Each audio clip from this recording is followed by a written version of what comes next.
the truth is, we need exactly that kind of thinking. We need to think systemically to solve the most important problems of our day, to think about the environment, to think about political movements, to think about cultural change.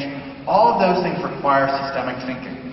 And I think the kids are getting a fantastic education in exactly that kind of thought, in exactly the least likely place we would have expected to find it.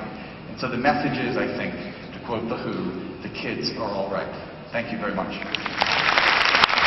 Well,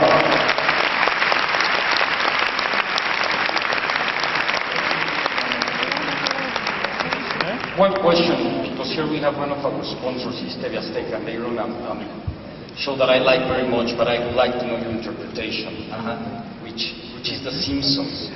It's really, what do you think about it? Well, The Simpsons is actually maybe the best example of the sleeper curve in comedy, because it is so incredibly layered. In fact, there are endless numbers of websites that are out there that just document every single subtle reference that are in the show, and the movie references alone, right?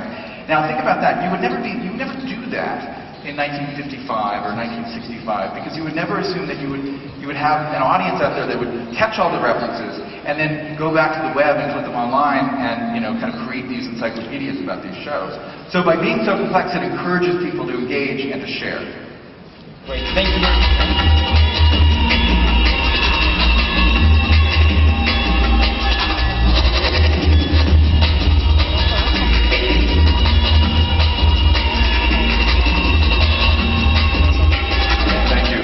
But as you see, it's about coming up with an enormous amount of ideas.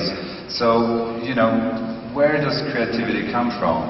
And so I started to think about evolution, and we all have heard a lot of great presentations about biological evolution, and it's basically, right, you have a challenge, then you have trial and error, and that leads to some kind of a transformation, and then you have a new solution. And, the transformation is, for me, the most interesting part, and that's sort of when I start to think about, this is one kind of evolution, but what about the conscious evolution? Because there you have actually exchange as well. And this transformation, that's sort of when really interesting thing happens, because that's when we can start to talk about creativity. Because it's sort of finding a new point of view and reframing a problem. So, this is obviously a really cool moment when someone figured this stuff out. Not to put them in a museum, but to make them. So, this transformation of creating something out of nothing is completely essential for creativity.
And it's called Blurred, and it's all completely defined by thinking maybe we can rotate the keys, so we did that in computer graphics.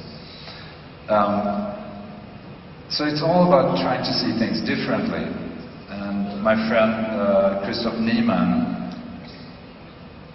has done a wonderful series of Lego pictures, and this is really where you come down to like how you can just reframe.